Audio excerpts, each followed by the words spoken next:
Hello friends, welcome to my YouTube channel learn and get. यहाँ पर हम बात कर चुके थे लास्ट वीडियो के अंदर गुर्जर प्रतिहार के बारे में, उनकी डायनेस्टी और एम्पायर के बारे में।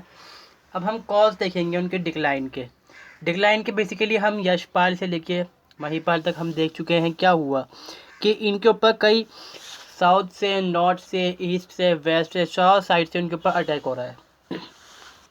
तो यहाँ से क्या है, इनके एम्पायर कमज़ोर हो गया। फिर जो साथ में फ्यूडेटर हैं वो रिबेल कर रहे हैं, तो ये कुछ कॉज हो सकते हैं। इसके अलावा देखते हैं हम several feudatories of empire took advantage of temporary weakness मतलब कुछ टाइम तक वीकनेस जो रही उसका फ़ायदा उठाया कुछ फ्यूडेटरीज ने, मतलब जो सामंत थे उनके, उन्होंने और क्या करा, उन्होंने अपना आप को अनाउंस कर दिया एज इंडिपेंडेंस किंगडम, जिसमें से परमार थे मालवा के, चंडेलास बुंदेलखंड के, कलचुरीज महाकौशला के और तोमर ऑफ हरियाणा में जो दिल्ली के आसपास के थे, एंड चाहमान और Solang Shakambhari.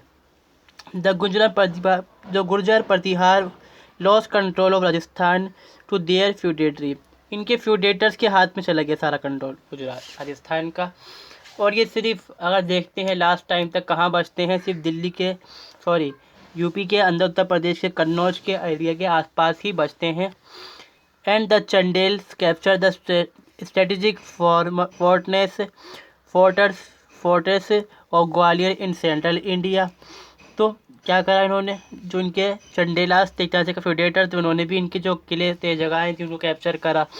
Bye the end of 10th century Gurjara Pratihara domains had dwell in small state centre of Kannauj. आखिर में जब देखते हैं हम 12th century के टाइम तक क्या हुआ, सिर्फ कन्नौज के आसपास इनका रूल रह जाता है, बाकी सारा जो इनका एम्पायर है पूरी तरह से ख़त्म हो जाता है। Mahmud of Ghazni sacked Kannauj in 1018 century. The Pratihara rule Rajpal को हटा दिया मुजफ्फर से। और चंडेल जो होते हैं, गोंडा इसको कहा जाता है, वो कैप्चर करता है कन्नौज को, और जो राजपाल है उसकी हत्या करवा देता है। फिर जो उसका बेटा होता है त्रिलोचन पाल, उसको सिंहासन में बैठा डालता है, मगर सिर्फ एज अ प्रॉक्सी, मतलब नाम के लिए पिट्ठू बना के अपना। और इससे क्या होता है, यशपाल के मरने पर जो कन्नौज है वो अपनी जो बची हुई विरासत होती है वो खो देता है, और जो गुर्जर प्रतिहार का जो एम्पायर है वो ख़त्म हो जाता है। अब जो हम देखते हैं, जैसे कि हम अपनी वीडियोस में देखते हैं, एडमिनिस्ट्रेशन देखते हैं इनका। एडमिनिस्ट्रेशन में तो हमेशा ही हम ये देखेंगे, जो किंग होता है वो हेड ऑफ़ द गवर्नमेंट होता है, मतलब पूरी तरह से स्टेट का हेड है, और जो वहाँ से जो एडमिनिस्ट्रेशन सिस्टम है उसका हेड है। क्या है, हायर पोजीशन, मतलब हेड है स्टेट का, एंड इमर्सियस पावर है उसके पास। किंग अडॉप्ट बिग टाइटल है Parameshvara, Mahadhiraja and Parama Bhattaraka. There are 8 type of different officer. Update क्या है कि एडमिनिस्ट्रेशन सिस्टम था, उसके अंदर बहुत सारे ऑफिसर, मतलब मंत्री बोल सकते हैं एक तरह से हम। इसमें कोटन पाल है, कोटा पाल है, मतलब जो किले का रक्षक है सबसे बड़ा, मतलब किले की देख रेख करने वाला। तंत्रपाला है, representative of the king in samanta state. सामंत मतलब फ्यूडेटरीज बोल सकते हैं इनको, मतलब जो फ्यूडेटर हैं वो तो वहाँ पर हैं, जैसे कि अंग्रेज़ों ने करा था, आप रूल करिए, आपके दरबार के अंदर हमारा प्रतिनिधि रहेगा बस, मगर बादशाह हम होंगे यहाँ पर। तो वही चीज़ थी इनके यहाँ कि बादशाह तो वो खुद ही थे, मतलब महाधिराज थे, महाराज थे, मगर तंत्रपाला मतलब जो लोग थे, जो फ्यूडेटर थे वो अपने राह के राजा थे, मगर दिखाने के लिए कि वो उनके पिट्ठू हैं, उनके जैसे सामंत हैं। तंत्रपाल नाम का लोग, मतलब ऑफिसर को लाया जाता दरबार के अंदर, जो देख रेख करता था काम की सारी। अगला क्या है, दंदा पशिका। He was highest officer of police का ऑफिसर सबसे बड़ा। डंडा क्या है, दंड नायक मतलब जस्टिस सबसे बड़ा, मतलब इसको हम बोलते हैं ना कि चीफ जस्टिस वो। दुकाटा carried grants and order of king to the concern person. एक तरह से मतलब डाकिया, राजा का खास डाकिया। और भनगिका officer who wrote order and of grant and charities. कौन है भतिका, जो कौन है भनगिका है, मतलब ऑर्डर लिखने वाला राजा के। और अगला कौन है, व्यान हिस्मनिका, व्या यव Vaina Bahir, who was probably of some illegal expert and used to provide legal advice, मतलब प्रोवाइड जैसे बोल सकते हैं लीगल एडवाइज़र। और अगला कौन सा है, बलाधिकृत, यानी कि ऑफिसर है जिसको मान सकते हैं सेनापति मानते हैं स्टूडेंट्स इसको। अब जो हमें देखने को मिलता है, हमें एक तरह से सेंट्रल अथॉरिटी है, फिर उसकी प्रोविंस होंगी, ऐसे ही इनके यहाँ भी था। सेंट्रल तो मतलब वही एम्पायर हो गया, और जो डिफरेंट डिफरेंट प्रोविंस थी उनको बोलते थे भुक्तीस। भुक्तीस फिर डिवाइड थी किसके अंदर, मंडल, मतलब गांव देहात का इलाका है। फिर मंडल्स के अंदर बहुत सारी सिटी और शहर हुआ करते थे, मतलब डिस्ट्रिक्ट था से वो बड़ी। फिर सामंत, सामंत क्या है, जो मतलब इधर से इनके फ्यूडेटरीज हैं। नॉन एज क्या कहते थे, जानते थे उनको, सामंत इहीपति महा और प्रतिहारा महा।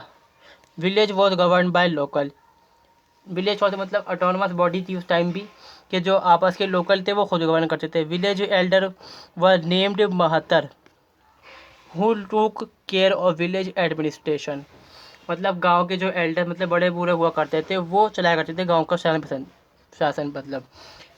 गृहपति, गृहपति मतलब गांव the was the state official who had worked on administration village administration issue, जो गांव के सब पे काम करा करता था। सिटी में क्या है कि बहुत सारी हम देखते हैं रेफरेंस मिलते हैं इंस्क्रिप्शंस के अंदर, मगर की डिटेल नहीं मिलती हमें कि कुछ वहाँ पे सिस्टम अपने हुआ करते थे, उनकी काउंसिल हुआ करती, मतलब जैसे ग्रुप्स हुआ करते थे वहाँ पे चलाने के लिए। पंचकुला नाम से है, गोष्ठी है, शोभा एंड सविंग यका, कुछ इनके काउंसिल हुआ करती थी। आर्मी के बारे में क्या देखते हैं हम, आर्मी में क्या है कि इनके पास भी आर्मी थी। The Pratiharas like all other kingdom in this period, in the period मतलब इस पीरियड के जैसे दूसरे राजा थे वो मेंटेन करते थे बड़ी बड़ी आर्मीज़ को, तो इन्होंने भी आर्मीज़ को मेंटेन करा, मगर थोड़ा तरीका अलग था। जैसे किसी से अलाइंस बनाया, उसके साथ में बना ली अपनी आर्मी, फिर डेटर्स के जो ट्रॉप्स हैं उनको मिला के बन गई आर्मी, फिर अपनी जो मेन लैंड आर्मी जो होती है, उनकी मेन आर्मी होती है, वो अलग आर्मी हुआ करती थी इसके अंदर। According to Al Masudi the army had 4 division, मतलब एक डिवीज़न के अंदर होते हैं 15 से 20,000 आदमी। तो अल मसूदी कहते हैं कि 4 डिवीज़न थी, मतलब 80,000 इनके पास सैनिक हुआ करते होंगे approximately. The northern army was deployed against Muslim, northern army किसके अगेंस्ट थी, मुस्लिम जो बाहर से अटैक कर रहे थे। सदर्न के अंडर किसके थी, राष्ट्रकूट के। ईस्टर्न में किसके, पाल के। एलिफेंट कितने थे इनके पास थी, 200। मगर इनके पास एक चीज़ ख़ास थी, घोड़े। क्या है इनकी जो सबसे ख़ास पार्ट था वो थी कैलेवरी, मतलब घुड़सवार। और जो घोड़े थे, क्योंकि ये ट्रेड करते थे अरब से, अरब कंट्रीज से या फिर सेंट्रल एशिया से, तो वहाँ तो कुछ था नहीं, घोड़े ही थे उनके पास चलाने बनाने के लिए, तो बदले में सामान की उनसे घोड़े ले लिया करते थे। तो मतलब इनकी कैलेवरी बढ़िया थी। मगर हम देखते हैं जो पाल हैं उनके पास हाथी थे, इनके पास घोड़े थे। और जो राष्ट्रकूट हैं उनके पास भी घोड़े ही हाथी चीज़ें मिलती थी। सोसाइटी क्या हिसाब है वहाँ पर, सोसाइटी के बारे में सीधे से है, कास्ट सिस्टम एग्जिस्ट करता था वहाँ पर। और हर तरह की 4 कास्ट जो थी, जो वैदिक में दी करती, मतलब जो वैदिक में पीरियड में बुक्स थी उनके अंदर 4 कास्ट एग्जिस्ट करती थी, उनके डिस्क्रिप्शन से पता चलता है इस बारे में। The people of each cast were divided into different classes, जो कास्ट थी उसको क्लासेस के अंदर बांटा गया था, जैसे श्रेणी वगैरह बोल सकते हैं हम। सती भी थी, सती प्रथा जो थी उस टाइम वो भी थी, मगर पर्दे की प्रथा वहाँ पर एग्जिस्ट नहीं करती थी, कोई मतलब नहीं थी ये चीज़। According to Rajashekhar women learn music dancing and painting, तो मतलब पता चलता है कि औरतों को ज़्यादा थी वहाँ पर डांस सीखने की, गाना बजाना, पेंटिंग करना, उनको ज़्यादा थी इस चीज़ की। Women were very much found on ornaments and also used oil and cosmetic, औरतें चीज़ों का इस्तेमाल करती थी, मतलब जो मेकअप वगैरह का इस्तेमाल करा करती थी। रिलीजियस बिलीफ क्या था यहाँ पर, टॉलरेट थे ये राजा, जो हम देखने को मिलेगा प्रतिहार हैं, गुजरात प्रतिहार राजा हैं, वो टॉलरेट दूसरे मतलब दूसरे धर्म के नहीं है, मगर सपोर्टर थे कहीं ना कहीं से ब्राह्मणिज्म के बारे में। वो खुद विष्णु थे, विष्णु को फॉलो करने वाले थे, मगर जो ब्राह्मणिज्म है उसके जो सेक्ट्स हैं बहुत सारे, वो इस टाइम देखने को मिला प्रोग्रेस होती है उनके अंदर। विष्णुइज्म है, शिवाइट होंगे, शक्त हैं, सूर्य हैं, और ब्राह्मणिज्म के सेक्ट हो सकते हैं यहाँ पर। From the religious point of view, the Pratihar king were tolerant and had allowed the people to follow any act they looked, मतलब धर्म के प्रति क्या थे ये टॉलरेट थे, और जो लोग चाहते थे कर सकते थे अपने धर्म के मतलब क्रियाकांड जो करने होते थे लोग कर सकते थे वो। बिसाइड आइडल वर्शिप, यजना मतलब जो लिंग होते हैं, and giving to of charity at religious place were more prominent, मतलब जो लिंग है उसकी पूजा की जाती थी उस टाइम, और जो साथ साथ चैरिटीज़ भी दी जाती थी, मतलब जो रिलीजियस प्लेस थे उनको। बुद्धिज़्म डिक्लाइन पे था इस time. Buddhism was on decline during the period और and the number of its follower was diminishing, मतलब फॉलोवर जो होते कम हो रहे थे। So was the case with the follower of Jainism were follow mostly lived in Rajputana. Rajputana कहाँ पर है? राजस्थान के एरिया को कहते हैं, गुजरात और देवगढ़, वहाँ पर ज़्यादातर ये एग्जिस्ट करते थे जैनिस्ट। मगर जो बुद्धिस्ट है वो कम हो गए थे, मगर इनकी जो मोनेस्ट्रीज वगैरह वो देखने को मिल जाएंगी हमें, वो उनकी कमी नहीं हुई फिर भी उस टाइम। लिटरेचर में क्या है कि लिटरेचर को उन्होंने पैटर्नाइज करा। महेंद्र पाल का एक हम बोल सकते हैं दरबारी कवि था, ठीक है, राजशेखर का नाम था, तो वो उनके कोर्ट के अंदर रहा करते थे, ठीक है। फिर दूसरा क्या है, उन्होंने बुक्स लिखी, कुछ राइटिंग्स लिखी, करम पर मंजरी जिसका नाम है, और क्या है दूसरा बाल रामायण है, बाल भरत है। इसके अलावा बहुत सारी उन्होंने बुक्स लिखी। आर्किटेक्चर और आर्ट्स के बारे में कह सकते हैं। सबसे ख़ास इनके बारे में जो है वो जो इनके फ्यूडेटर्स हैं या वेसल्स बोल सकते हैं, उनका बनाया हुआ खजुराहो का मंदिर है सबसे ख़ास, चंडेलाज और Bundelkhand. The Gurjara Pratihara rule were great patron of art and architecture and culture. किसको पैटर्नाइज करते हैं? आर्ट को, आर्किटेक्चर को, लिटरेचर को। Most important group of architectural were great generally credit to early Pratihara art Osians. तो मतलब इनके वर्कर्स जो होते हैं वो ओशियंस मतलब एक तरह से माना गया, उनको दिया गया कि उन्होंने काम करा ज़्यादा। The extra ordinary Teli ka Mandir in Gwalior fort is always surviving large scale Pratihara work. Teli ka Mandir सबसे पुरानी जो उनका स्ट्रक्चर बच गया जो एग्जिस्ट आज भी सर्वाइव करता है वो। The early work at Osian है 5 बे मलू प्रसंदास and with the porch and open hall, मतलब ये मंदिर हैं। अब मंदिरों के बारे में क्या है, कुछ मूर्तियाँ मिली वहाँ से, हर मंडप बने हुए थे बड़े बड़े उनके। दो तरह के मंडप हुआ करते थे, एक छोटा मंडप, बड़ा मंडप।